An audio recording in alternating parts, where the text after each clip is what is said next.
मेरे प्यारे छात्रों, मैं अनुरागी सर करतार कोचिंग की तरफ से उपस्थित हुआ हूँ भाई। और आज हम आपको जेनेटिक्स के बारे में बताने जा रहे हैं। जेनेटिक्स जिसे कि बायोलॉजी का हार्ट कहा जाता है भाई। और कोई भी एग्ज़ाम आप देने जाओगे, जेनेटिक्स से जो क्वेश्चंस पूछे ही पूछे जाते हैं। तो चलें हम लोग पहले देखें कि ये जेनेटिक्स है क्या। जेनेटिक्स विज्ञान की वह शाखा है जिसमें हम हेरिडिटी और वेरिएशन के बारे में अध्ययन करते हैं। ये हेरिडिटी क्या है भाई? हेरिडिटी है क्या? हेरिडिटी का मतलब होता है भाई transfer of character from one generation to another generation. एक पीढ़ी से दूसरे पीढ़ी में जो माँ बाप के गुण या पेरेंट्स के गुण जो जाते हैं उसी को हेरिडिटी कहा जाता है भाई। हम जो हैं हम अपने माँ बाप के मिक्सिंग कैरेक्टर हैं। अगर मेरा नोज अगर पिताजी की तरह का है तो हो सकता है कि हमारा जो फोरहेड हो वो माँ की तरह का हो। मेरे कलर ऑफ आई अगर मेरी माँ की तरह का है तो हो सकता है कि कटिंग ऑफ लिप्स जो मेरे पिताजी की तरह का हो। यानी कहने का मतलब ये हुआ कि ये जो पेरेंटल कैरेक्टर माँ बाप का जो लक्षण बच्चे में जो ट्रांसफ़र किया उसी को कहते हैं हेरिडिटी। और वेरिएशन का मतलब क्या होता है भाई? वेरिएशन का मतलब होता है चेंजेज, है ना। वेरिएशन का मतलब होता है चेंजेज, यानी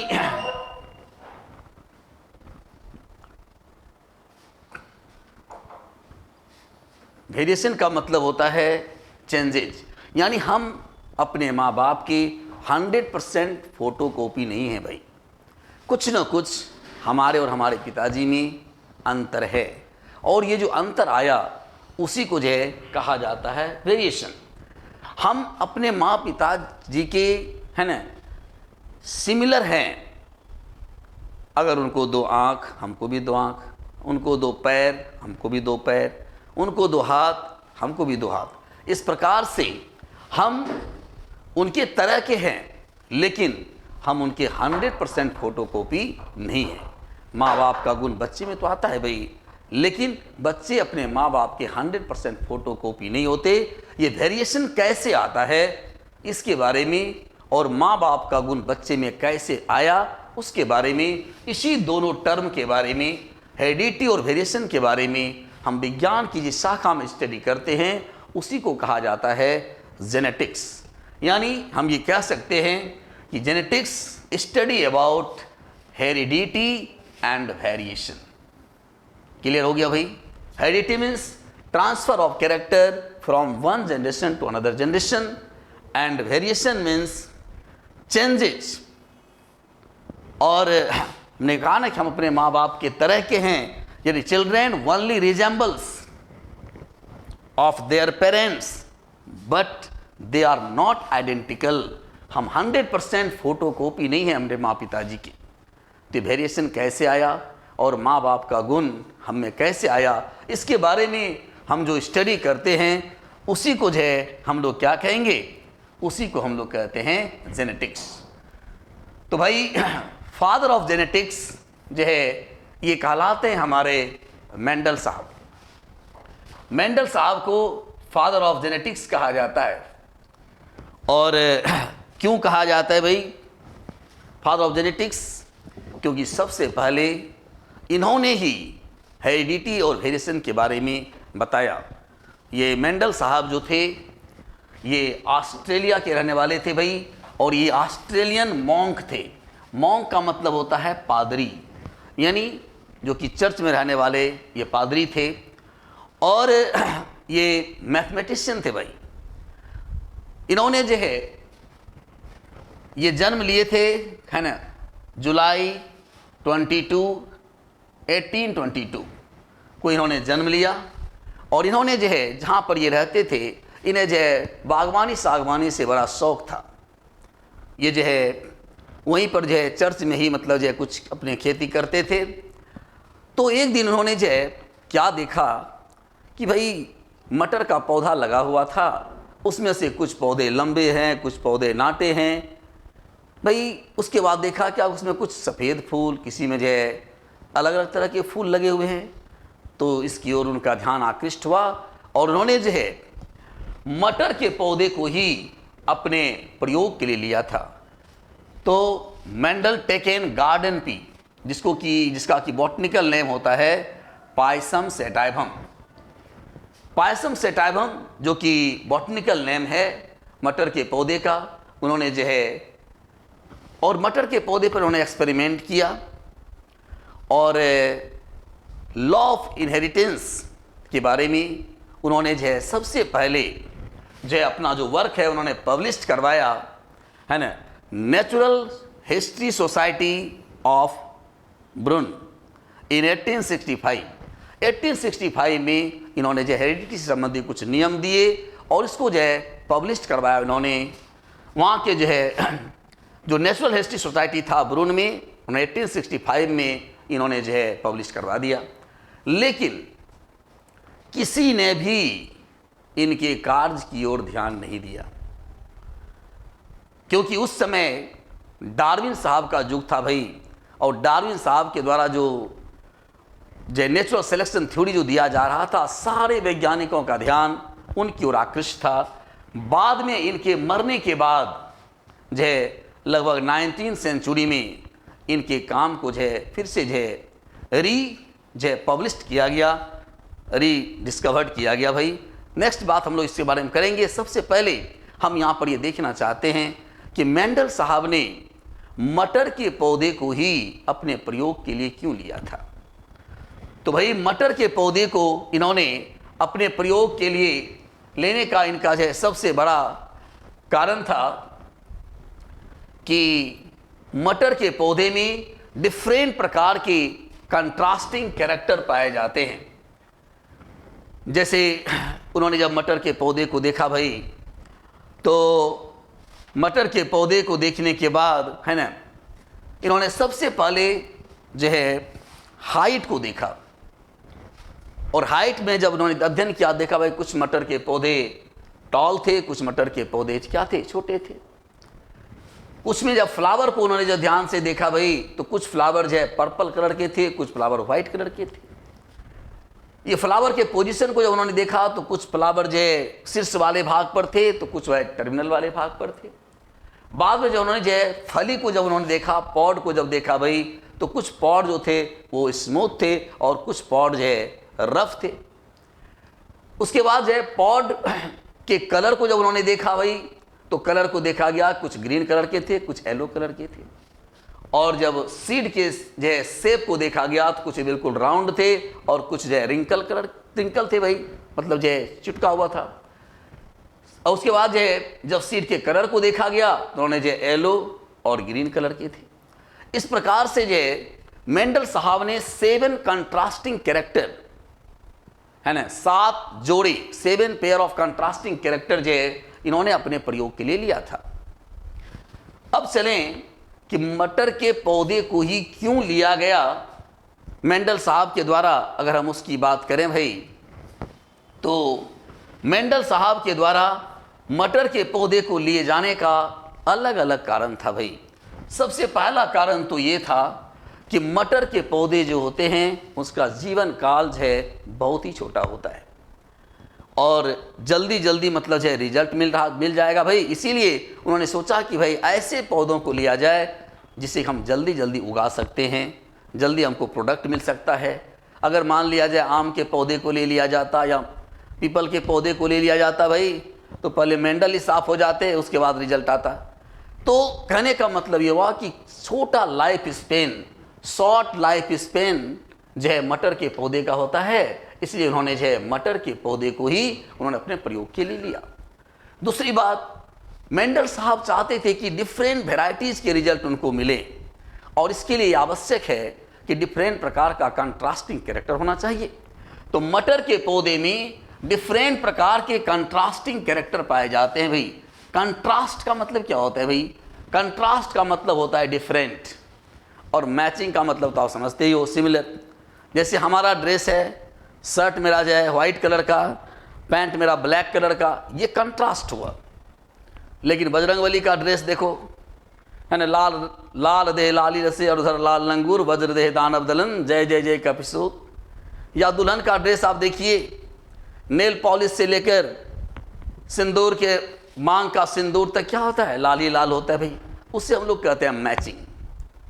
और कंट्रास्ट का मतलब डिफरेंट, जैसा कि मैंने अभी आपको दिखवाया कि ये कुछ जो है प्लांट जो है लंबे थे, कुछ प्लांट नाटे थे भाई, कुछ का जो है आपने देखा कि फ्लावर जो है अलग अलग कलर का था, किसी का सीड जो है गल का रंग अलग था भाई, है ना। तो कई पर जो फ्लावर जो था वो सीड्स पर था, कई पर जो है टर्मिनल पोजीशन पर था। ये डिफरेंट प्रकार के कंट्रास्टिंग कैरेक्टर जो कि मटर के पौधे में पाए जाते हैं, इसीलिए मेंडल साहब ने मटर के पौधे को ही अपने प्रयोग के लिए लिया। तीसरा कारण ये था भाई कि मटर के जो फ्लावर होते हैं वो बायसेक्सुअल होते हैं। और बायसेक्सुअल का मतलब क्या होता है भाई, जिसमें कि दोनों प्रकार के सेक्स ऑर्गन होते। तो इसमें जो है हमारा आसानी से हम सेल्फ पॉलिनेशन भी करवा सकते हैं भाई, और बैगिंग के द्वारा, है ना, हम जो है क्या कर सकते हैं, उसे क्रॉस पॉलिनेशन भी करवा सकते हैं। तो इस प्रकार से सेल्फ पॉलिनेशन कराना, क्रॉस पॉलिनेशन कराना दोनों ही इजी था। इसीलिए मेंडल साहब ने जो है मटर के पौधे को ही अपने प्रयोग के लिए लेना ज़्यादा बेहतर समझा भाई। उसके बाद इजी टू कल्टीवेट, इसको उगाने में कोई परेशानी नहीं है भाई, आसानी से उगाया जा सकता था, इसीलिए इसको जो लिया गया भाई। और जो सबसे अहम कारण था, जो सबसे मेन रीजन है मटर के पौधे को अपने प्रयोग के लिए लेने का, वो था भाई ये लास्ट पॉइंट जो हमने लिखा है, इसको जरा सा केयरफुली समझिएगा। मटर के पौधे को ही लेने का सबसे बड़ा रीजन यही था कि no possibility of linkage, linkage की कोई संभावना नहीं थी। क्यों भाई? क्योंकि मटर के पौधे में क्रोमोजोम की जो संख्या होती है कि सेल में होता है हमारा 14 क्रोमोजोम पाए जाते हैं। मटर के पौधे के सेल में क्रोमोजोम की संख्या कितनी पाई जाती है भाई? 14। और 14 क्रोमोजोम, और मेंडल साहब ने 14 कैरेक्टर को भी तो लिया था भाई, 7 पेयर ऑफ कंट्रास्टिंग कैरेक्टर उन्होंने लिया था।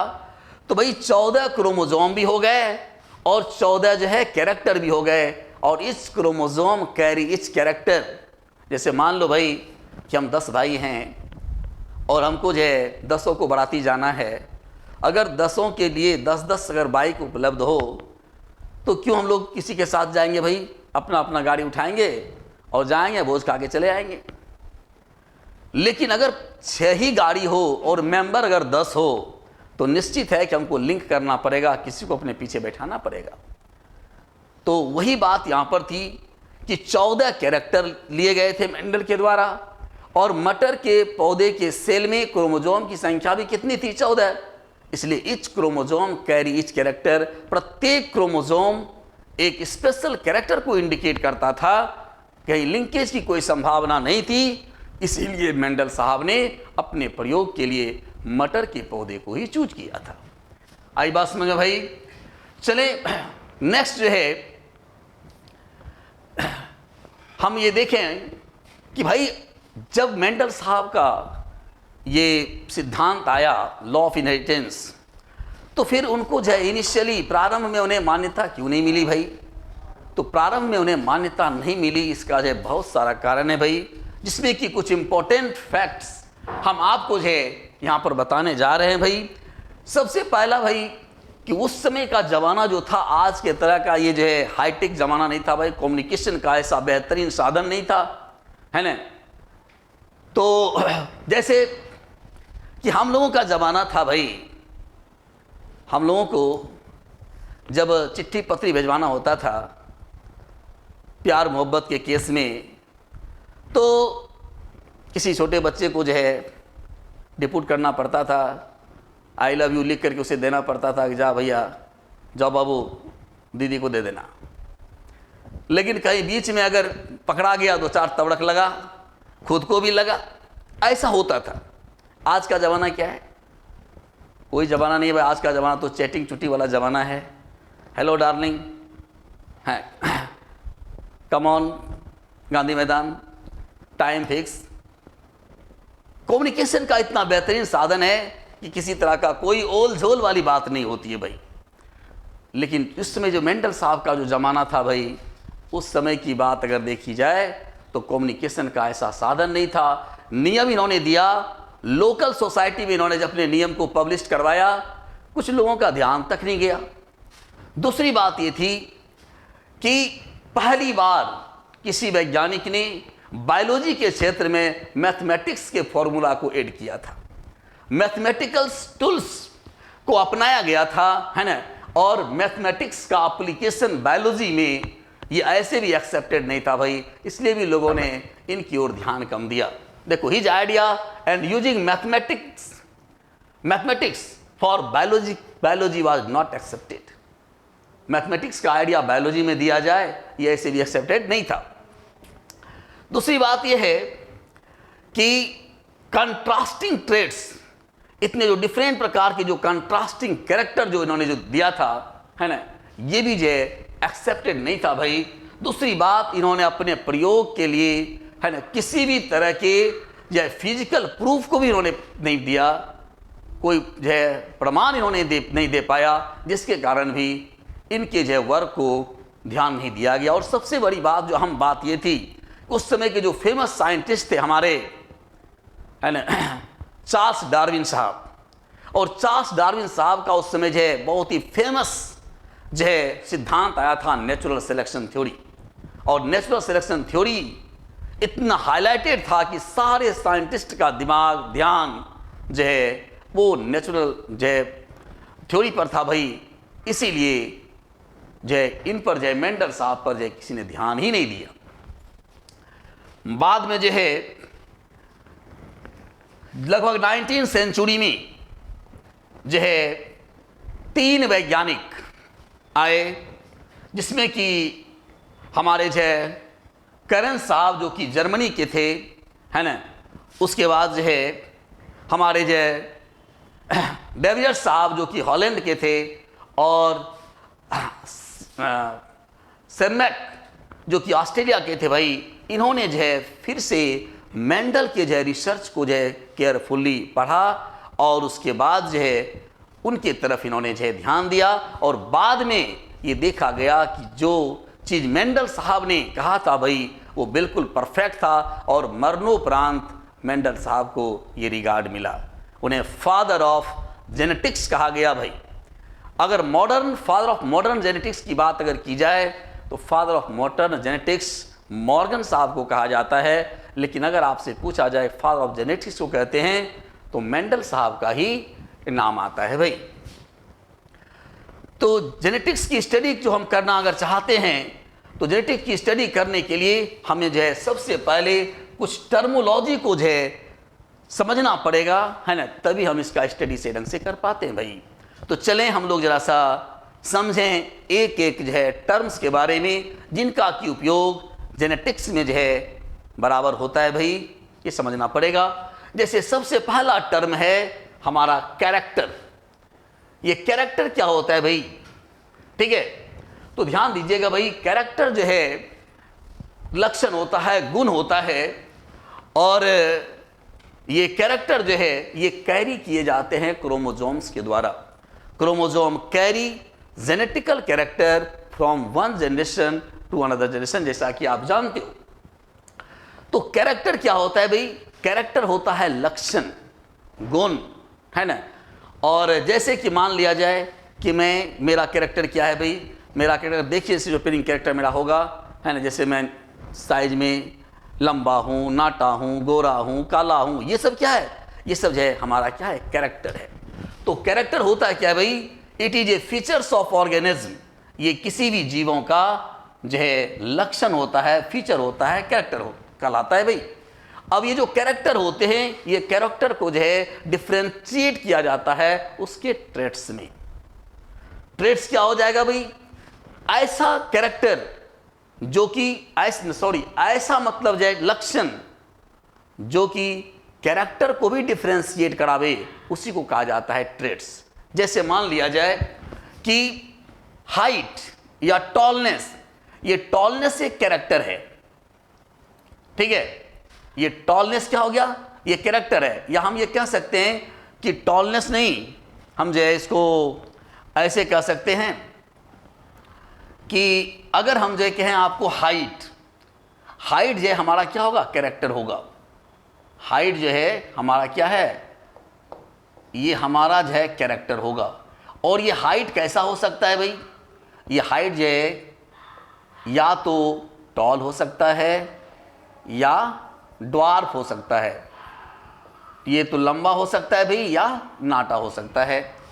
तो हाइट हुआ, हाइट कैरेक्टर है हमारा, लेकिन इसको जो है डिस्टिंग्विश क्या किसे करेंगे, या तो लंबा होगा या नाटा होगा। तो ये लंबा और नाटा जो हुआ ये हमारा ट्रेट्स कहलाएगा।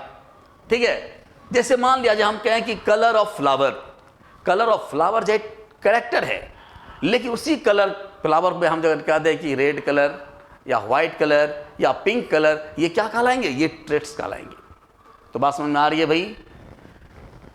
तो इस प्रकार से जो है कलर के बारे में मैंने कहा आपको कि कलर हमारा कैरेक्टर है, और अलग अलग तरह का जो कलर हो जाएगा वो हमारा क्या कहलाएगा, वो हमारा जो है ट्रेट्स कहलाएगा। ठीक है, तो आपने समझ लिया होगा भाई कैरेक्टर क्या है, ट्रेट्स क्या है। चलें आगे हम लोग देखते हैं कुछ और टर्म्स के बारे में। जैसे हमारा है ये जीन। जीन क्या है भाई, तो भाई देखो जीन जो होता है ये डीएनए का सेगमेंट्स होता है। डीएनए के बारे में आप जानते हैं, DNA is a genetic material, और डीएनए का जो है एक ऐसा टुकड़ा, ऐसा सेगमेंट है ना, जो कि प्रोटीन के सिंथेसिस के लिए कंप्लीट इंफॉर्मेशन लेकर जाता है, उसी को हम लोग क्या कहते हैं, जीन कहते हैं। यानी कह सकते हैं भाई कि जैसे जीन है, कि किसको जीन कहेंगे, डीएनए। जैसे मान लीजिए कि ये डीएनए है, ये डीएनए है, और डीएनए का ऐसा सेगमेंट, जैसे मान लो मैंने टुकड़ा कर लिया भाई, है ना, और ये टुकड़ा जो रिस्पॉन्सिबल हो किसके लिए, प्रोटीन के फॉर्मेशन के लिए जो रिस्पॉन्सिबल होगा, है ना, ये किसके लिए रिस्पॉन्सिबल होगा भाई, ये प्रोटीन के फॉर्मेशन के लिए जो रिस्पॉन्सिबल टुकड़ा होगा, इसी को हम लोग क्या बोलेंगे, इसी को हम लोग बोलते हैं जीन। जीन जो होता है वो कहां पर पाया जाता है भाई, जीन पाए जाते हैं क्रोमोसोम्स के ऊपर। जैसे मान लो मैंने कहा क्रोमोसोम जो कैरेक्टर को कैरी करता है भाई, जैसे मान लीजिए कि क्रोमोसोम अगर है तो chromosome always exist in pair, और क्रोमोसोम के ऊपर जो है ये जो लीनियरली जो अरेंज्ड होगा, है ना, ये जो है कहलाता है जीन। और gene is the unit of character, ये कैरेक्टर की इकाई होता है भाई, ये कुछ पार्टिकुलर कैरेक्टर को कैरी करने का काम करता है भाई। अगर मान लिया जाए यहाँ पर हम जो है टॉलनेस वाले कैरेक्टर को रिप्रेजेंट करेंगे तो टी से इंडिकेट कर देंगे। तो इस प्रकार से जो है क्रोमोसोम के ऊपर जो है जीन का जो अरेंजमेंट होता है भाई, है ना, और जीन जो होते हैं ये यूनिट ऑफ कैरेक्टर होते हैं। और जीन है क्या, gene is the segment of DNA. DNA का जो एक ऐसा टुकड़ा होता है जो कि कंप्लीट इंफॉर्मेशन लेकर जाता है किसी भी प्रोटीन के फॉर्मेशन के लिए, या किसी भी कैरेक्टर को कैरी करने के वाला जो सबसे बेसिक यूनिट होगा वो कहलाएगा हमारा जीन। अगर नेचर पूछा जाए आपसे कि जीन का नेचर क्या होता है भाई, तो जीन जो होते हैं वो एसिडिक नेचर के होते हैं। जीन जो है एसिडिक नेचर के होते हैं, और पहले तो जीन उनके बारे में पता था नहीं भाई। जीन टर्म दिया था जॉनसन साहब ने, और जॉनसन साहब मेंडल के बाद आए, इसलिए मेंडल साहब को इस यूनिट ऑफ कैरेक्टर के बारे में पता था ही नहीं। इसीलिए उन्होंने जो है इसके लिए जो रिस्पॉन्सिबल, किसी भी कैरेक्टर के लिए रिस्पॉन्सिबल जो कारक था उसका नाम उन्होंने सीधा फैक्टर लिख दिया। उन्होंने वो जीन के बारे में जानते नहीं थे, जीन टर्म उसमें नहीं मतलब जो पता था भाई, इसलिए मेंडल साहब ने जीन को क्या कह के पुकारा, फैक्टर कह के पुकारा। ये भी बहुत इंपॉर्टेंट क्वेश्चन बनता है कि जीन को मेंडल साहब ने किस नाम से पुकारा था। अगर क्वेश्चन पूछा जाए तो बताएंगे कि जीन को उन्होंने फैक्टर के नाम से पुकारा था, फैक्टर कह के पुकारा था भाई। ठीक है, उसके बाद जो है जो हमारा टर्म है जीनोम। जीनोम क्या होता है भाई, जीनोम जो होता है क्रोमोसोम का एक कंप्लीट सेट होता है। ठीक है, genome basic sets of chromosome, जो क्रोमोसोम का क्या होगा, ये बेसिक सेट्स होता है ना, बेसिक सेट्स होता है क्रोमोसोम का। It is the basic sets of chromosome having all the gene for development of complete individuals. कहने का मतलब होता है कि जीनोम जो होता है वो क्रोमोजोम का एक कंप्लीट सेट होता है ना, जो कि उन सारे जीनों को जो कवर करता है भाई, उन सारे जीनों को लेकर जाता है जो कि किसी भी एक पूर्ण जीव को बनाने के लिए एसेंशियल हो। यानी कहने का मतलब ये हुआ कि जीनोम जो है ये क्रोमोजोम का ऐसा सेट होता है जिस क्रोमोजोम में कि वो सारे जीन पाए जाते हैं जो कि किसी भी पार्टिकुलर इंडिविजुअल को बनाने की क्षमता रखता है। जैसे टोटल नंबर ऑफ जीन किसी भी गैमेट में जो पाया जाता है भाई वही जीनोम कहलाता है। Total number of gene in gamete form one genome. जितने गैमेट में जितने भी जीन पाए जाएंगे वो क्या करते हैं, जीनोम का फॉर्मेशन करते हैं भाई। जैसे मान लिया जाए कि मनुष्य की ही बात अगर करें तो मनुष्य का जो मनुष्य में जो मेल है मेल गैमेट का निर्माण करेगा भाई, फीमेल जो है फीमेल गैमेट का निर्माण करेंगी। तो मेल गैमेट में जो 23 क्रोमोसोम्स होते हैं भाई, तो अगर आपसे पूछा जाए कि जीनोम कितने होते हैं, नंबर 1 जीनोम अगर होगा में मनुष्य के 1 जीनोम में कितने क्रोमोसोम पाए जाएंगे भाई, तो बोलेंगे 23 क्रोमोसोम पाए जाएंगे। क्योंकि 23 जो क्रोमोसोम वाला जो स्पर्म हमारा होगा वो मेल के कंप्लीट कैरेक्टर को जो है वो बच्चे में ट्रांसफर करने की कैपेसिटी रखता है। तो बात समझ में आ रही होगी भाई कि जीनोम होता क्या है भाई। जीनोम जो है क्रोमोसोम का जो है वो जो है सेट होता है जिसमें कि किसी भी इंडिविजुअल को कंप्लीट डेवलप कराने वाले सारे जीन उसमें जो है अवेलेबल होते हैं। नेक्स्ट जो हमारा टर्म है वो है हमारा भाई एलील। ये एलील क्या होता है जरा सा इसको समझा जाए। देखो भाई जैसे मैंने कहा था कि chromosome always exist in pair. Chromosome जो होते हैं हमेशा पेयर में पाए जाते हैं। जैसे मान लिया जाए कि ये जो है ये क्रोमोसोम है, फिर मान लीजिए कि ये वाला भी क्रोमोसोम है, ठीक है। 2 or more alternative form of a gene situated on the identical locus। यहाँ पर जो है एक टर्म है हमारा लोकस।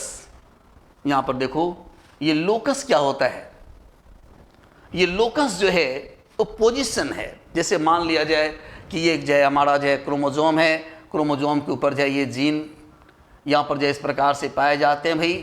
अब यहाँ पर जो है सबका अलग अलग जो है पोजीशन है। कोई जो पार्टिकुलर जीन है ये अलग अलग तरह के कैरेक्टर को ले जाने का काम करता है। अब जैसे मान लिया जाए कि दूसरा नंबर का जो ये हमारा जो जीन है ये टॉलनेस के कैरेक्टर को जो है गवर्न कर रहा है भाई, ठीक है। अब यही दूसरा नंबर जो जीन होगा ये भी जो है हाइट को ही रिप्रेजेंट करेगा, लेकिन ये हो सकता है कि ये टॉलनेस को भी रिप्रेजेंट करे या जो है ड्वार्फनेस को भी रिप्रेजेंट करे। लेकिन यहाँ पर जो है ये जो दूसरे नंबर पर जो जीन पाया जाएगा वो हाइट को ही रिप्रेजेंट करने वाला जीन पाया जाएगा। और यहाँ पर जो है आप कैपिटल टी भी हो सकता है भाई या स्मॉल टी भी हो सकता है। तो कहने का मतलब यह हुआ कि 2 or more alternative form of a gene situated on identical locus। Identical locus कहने का मतलब अगर दूसरे नंबर पर यह लाइट वाला इधर है तो दूसरे नंबर पर हाइट वाला ही जीन होगा, इसको बोलते हैं identical locus. Position on chromosome, इस क्रोमोसोम के ऊपर जो आइडेंटिकल पोजीशन होता है और अल्टरनेटिव जो फॉर्म होता है जीन का उसी को हम लोग क्या कहते हैं, जो है लोकस कहेंगे। जैसे देखिए मान लिया जाए कि ये 2 क्रोमोसोम है, एक क्रोमोसोम पर जो है कैपिटल टी है, एक क्रोमोसोम पर जो है स्मॉल टी है, तो ये क्या कहलाते हैं, एलील कहलाएंगे, ठीक है। या ऐसा भी हो सकता है भाई कि यहाँ पर अगर कैपिटल टी है यहाँ पर भी क्या है कैपिटल टी है। यानी आइडेंटिकल कैरेक्टर का मतलब हुआ कि दोनों हाइट को ही रिप्रेजेंट करेगा, लेकिन ये हाइट जो है क्या हो सकता है भाई, दोनों जो है सेम भी हो सकता है या अल्टरनेटिव भी हो सकता है। अल्टरनेटिव हाइट का मतलब क्या हुआ, अल्टरनेटिव ट्रेट्स, या तो टॉल होगा या ड्वार्फ होगा, इसी को कहा जाता है allele. It control the same character. ये क्या कर रहा है, सेम कैरेक्टर को कंट्रोल करता है, यानी हाइट को ही कंट्रोल करता है। ट्रेट्स हो जाएगा नाटा या लंबा, लेकिन कैरेक्टर क्या होगा, हाइट होगा। तो हाइट को कंट्रोल करने वाले या किसी पार्टिकुलर कैरेक्टर को कंट्रोल करने वाले एक ही पोजीशन पर, सिमिलर पोजीशन पर पाए जाने वाले जो जीन का जो अल्टरनेटिव पेयर होगा उसी को हम लोग क्या बोलते हैं भाई, एलील बोलते हैं। ठीक है, लेकिन जब गैमीट का फॉर्मेशन होने लगता है भाई, जैसे मान लिया जाए कि एलील हमारा जो है कैपिटल टी है और स्मॉल टी है, अगर कैपिटल टी टॉल को रिप्रेजेंट करता है, स्मॉल टी अगर ड्वार्फनेस को रिप्रेजेंट करता है भाई, तो जब ये गैमीट का फॉर्मेशन होता है तो टॉल जो है अलग हो जाएगा और ड्वार्फ जो है अलग हो जाएगा, और ये गैमीट फॉर्मेशन के दौरान ये अपने शुद्ध लक्षणों को लेकर के ये सेपरेट होता है। It separate during gamete formation, और ये एलील जो होते हैं गैमीट फॉर्मेशन के दौरान ही सेपरेट होते हैं भाई। आई बात समझ में? तो एलील जो है ये अल्टरनेटिव फॉर्म ऑफ एलील है, क्या होता है, टू और मोर अल्टरनेटिव फॉर्म ऑफ गैमीट, है ना, alternative form of gene situated on identical locus, एक ही पोजीशन पर पाए जाते हैं। ये कंट्रोल करेगा सेम कैरेक्टर को। और दूसरी बात हमने बताया भाई, एक और ध्यान दीजिएगा कि एलील जो टर्म दिया गया था वो बैटसन साहब ने दिया था, वैज्ञानिक का नाम है बैटसन, बेंटसन ने साहब ने एलील टर्म यूज किया था भाई। और गैमीट फॉर्मेशन के दौरान ये एलील जो है ये अलग हो जाते हैं भाई, और शुद्ध कैरेक्टर को लेकर जो है अलग होते हैं। चलिए नेक्स्ट जो टर्म हमारा है वो है फिनोटाइप। ये फिनोटाइप क्या होता है भाई, और जीनोटाइप क्या होता है, जरा सा इसको समझा जाए। फिनोटाइप का मतलब होता है एक्सटर्नल अपीयरिंग कैरेक्टर, यानी बाहर से जो हमें दिखाई पड़ता है उस कैरेक्टर को हम लोग कहते हैं फिनोटाइप। जैसे कोई व्यक्ति है, वो टॉल है, लंबा है, देखने से कैसा लग रहा है भाई, कोई लंबा है, अगर देखने से कोई नाटा भी लग सकता है।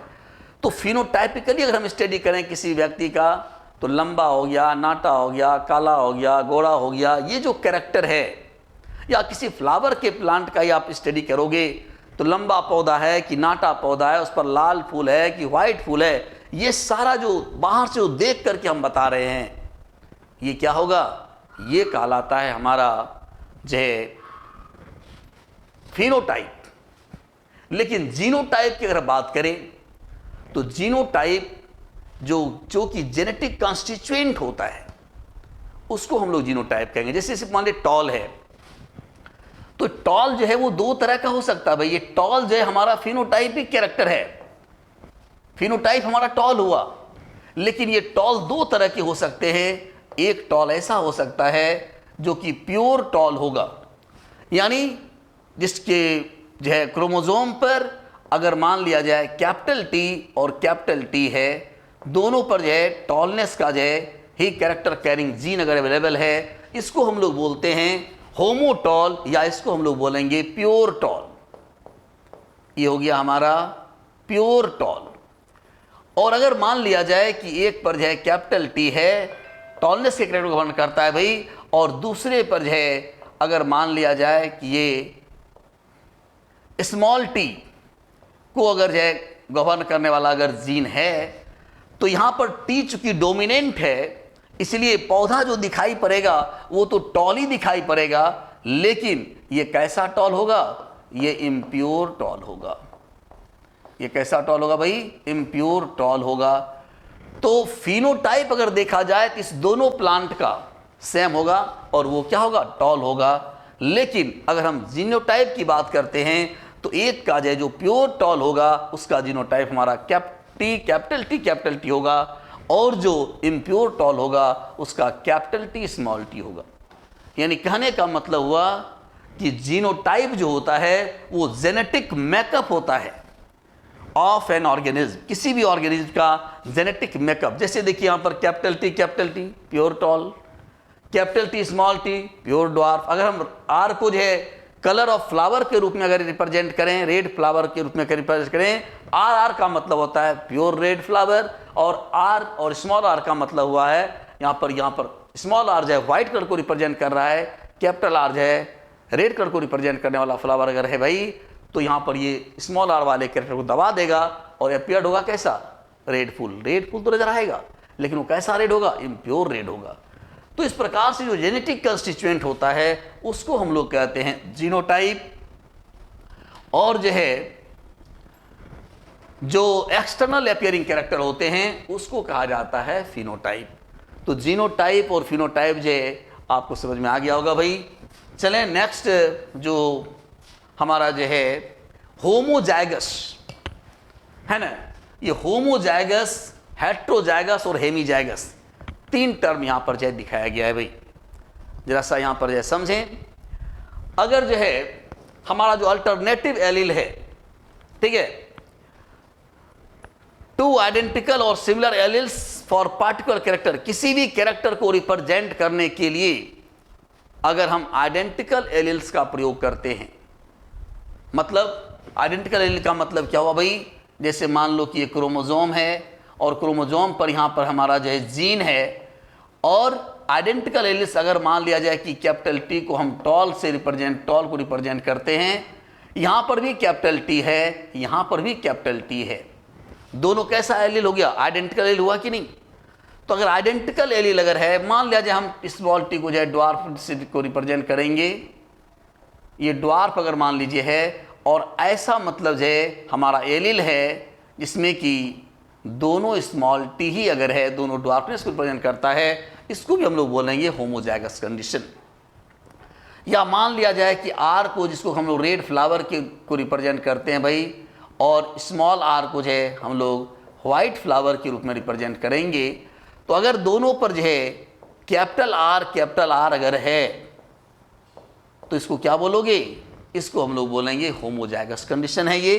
अगर स्मॉल आर अगर हम देते हैं, यानी व्हाइट को अगर रिप्रेजेंट कराते हैं भाई, और दोनों एलील अगर मान लिया जाए कि सिमिलर है, आइडेंटिकल अगर है, तो ऐसे आइडेंटिकल एलील्स को क्या कहा जाता है, होमोजाइगस कहा जाता है भाई। अब दूसरी बात है हमारा हेट्रोजाइगस। हेट्रोजाइगस में जो है हमारा कंट्रास्टिक एलील होगा। कंट्रास्टिक एलील कहने का मतलब अगर एक लंबा होगा तो एक नाटा होगा। इस प्रकार से अगर मान लिया जाए कि यहाँ पर जो है अगर हम क्रोमोजोम को दिखाते हैं भाई, और एक पर जो है अगर हमारा कैपिटल टी है और एक पर हमारा क्या है, स्मॉल टी है, तो यहाँ पर कंट्रास्टिंग एलील्स पाए जा रहे हैं कि नहीं पाए जा रहे हैं, बोलिए। अगर एक टॉलनेस को रिप्रेजेंट करता है तो एक ड्वार्फनेस को रिप्रेजेंट कर रहा है। उसी प्रकार से अगर मान लिया जाए कि एक रेड फ्लावर को रिप्रेजेंट करे और एक व्हाइट फ्लावर को रिप्रेजेंट करे, तो यहाँ पर जो क्या हो रहा है, कंट्रास्टिंग एलील्स पाए जा रहे हैं कि नहीं हमारे भाई। तो the organism having to dissimilar है, एक टॉल है एक ड्वार्फ है, कंट्रास्टिक इसको हम लोग कहेंगे, अलग अलग प्रकार के अगर जीन हैं, तो ऐसे एलील्स या ऐसे जीन जो क्या कहलाते हैं, हेट्रोजाइगस कंडीशन कहलाता है भाई। और हेमीजाइगस का जो होता है, हेमीजाइगस के कंडीशन में क्या होगा भाई, ये जो इस पर जो पाए जाने वाले जो जीन हैं, एक पर जो है आपका एलील प्रेजेंट होगा, जीन प्रेजेंट होगा, दूसरे पर जो क्या होगा, अब्सेंट होगा। यहाँ पर अगर मान लीजिए कि टॉलनेस का कैरेक्टर अगर है, यहाँ पर कोई भी कैरेक्टर नहीं है, अब्सेंट अगर होगा, तो इसको जो है हम लोग बोलते हैं हेमीजाइगस कंडीशन। और हेमीजाइगस कंडीशन जो होते हैं वो गैमेट्स में इस प्रकार के कंडीशन देखे जाते हैं भाई। स्पर्म हो गया, एग हुआ, गैमेट हुआ, ये हेमीजाइगस कंडीशन होता है। ठीक है, चलें नेक्स्ट जे हम लोग देखें भाई। नेक्स्ट में जे हमारा जो टर्म है वो है डोमिनेंट और रिसेसिव। जरा सा डोमिनेंट और रिसेसिव को अगर समझा जाए भाई, डोमिनेंट क्या होता है, रिसेसिव क्या होता है।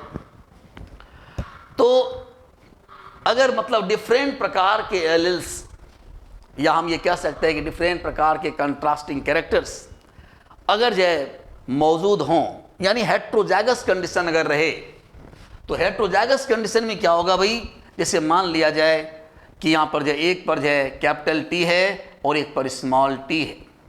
इस प्रकार का अगर हमें जीनोटाइप अगर प्राप्त होता है भाई, तो कैपिटल टी और स्मॉल टी जहां पर एक साथ जब व्यवस्थित रहता है भाई, तो कैपिटल टी जो कि टॉल को रिप्रेजेंट कर रहा होता है, और स्मॉल टी जो कि ड्वार्फ को रिप्रेजेंट कर रहा होता है भाई, अगर ये दोनों अगर उपस्थित एक साथ अगर है,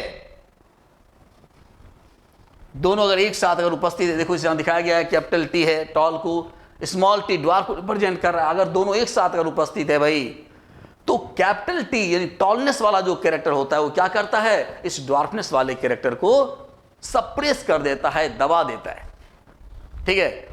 और जो कमिंग जनरेशन में अपीयर्ड होता है वो डोमिनेंट कैरेक्टर होता है भाई, और जो कमिंग जनरेशन में अपीयर्ड नहीं होता है वो रिसेसिव। ऐसे समझो, जैसे मान लिया जाए कि हमारा बेटा जो है वो बिल्कुल ब्लैक डायमंड है। मैंने सोचा कि थोड़ा सा अपना जनरेशन सुधार लूं, तो हमने क्या किया, उसकी चकाचक लड़की से शादी कराया। अब क्या देखते हैं कि हमारा जो पोता होता है एकदम से वो मिल्की वाइट होता है। कैसा हुआ, क्यों हुआ ऐसा भाई? क्योंकि व्हाइटनेस वाला जो कैरेक्टर था वो डोमिनेंट कैरेक्टर था, जिसने कि ब्लैक कैरेक्टर को क्या कर दिया, सप्रेस कर दिया। जो कमिंग जनरेशन में कैरेक्टर अपीयर्ड हुआ वो कहलाएगा हमारा डोमिनेंट कैरेक्टर, और जो दब गया, जैसे मेरे बेटे का काला रंग दब गया, वो जो दब गया वो कहलाता है रिसेसिव, और जो अपीयर्ड हुआ नेक्स्ट जनरेशन में वो कहलाता है डोमिनेंट। उसी प्रकार से भाई मेंडल साहब ने जो टॉल प्लांट और ड्वार्फ प्लांट को लिया है ना, और उसके बाद जो है पहली बार जो है प्योर टॉल और प्योर जो है ड्वार्फ बीज को लेकर के उन्होंने जब पहली बार जब जमीन में डाला तो एक भी जो है नाटे पौधे प्राप्त नहीं हुए। F1 जनरेशन में सारे लंबे लंबे पौधे प्राप्त हुए, और वहां पर जो है वो जो लॉन्ग वाला जो कैरेक्टर होगा वो कैसा कैरेक्टर होगा भाई, डोमिनेंट कैरेक्टर हुआ। बात समझ में आ गई है? उसी प्रकार से अगर रेड फ्लावर है और व्हाइट फ्लावर है, अगर दोनों को रिप्रेजेंट किया जाता है भाई, और जब ये दोनों एक साथ जब रहते हैं कंट्रास्टिंग कैरेक्टर, तो रेड फ्लावर क्या करता है, व्हाइट फ्लावर वाले कैरेक्टर को सप्रेस कर देता है, और फर्स्ट जनरेशन में सारे प्लांट जो है रेड फ्लावर वाले उत्पन्न होते हैं। इसको कहा जाता है जो है डोमिनेंट कैरेक्टर, और जो दब गया वो क्या कहलाएगा, रिसेसिव कैरेक्टर।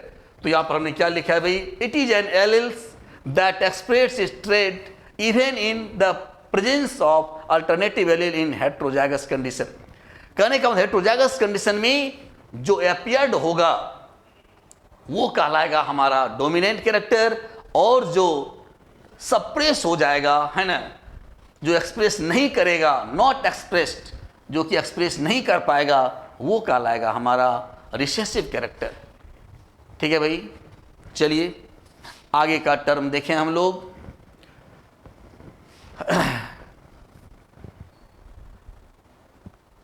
और आगे के टर्म हम जो है नेक्स्ट जो है वीडियो में आपको दिखाएंगे भाई, नेक्स्ट यूनिट में, है ना। और अभी जो है हमने आपको जो सिर्फ टर्मोलॉजी बताया है, नेक्स्ट जो वीडियो होगा उसमें हम लोग जो है मेंडल साहब के जो है एक्सपेरिमेंट के बारे में चर्चा करेंगे, है ना। और उनका जो है मोनोहाइब्रिड डायहाइब्रिड क्रॉस के बाद हम जो है मेंडल साहब के जो लॉ हैं उस लॉ के बारे में, law of dominancy, law of segregation, law of independent assortment, इसके बारे में, और इस लॉ का जो एक्सेप्शन है उसके बारे में भी हम आपको डिटेल से चर्चा करेंगे। इसलिए नेक्स्ट जो वीडियो है बहुत ही अट्रैक्टिव है ना। तो ये जो है अब नेक्स्ट सेशन में हम इसको जो है करने जा रहे हैं भाई। Thank you.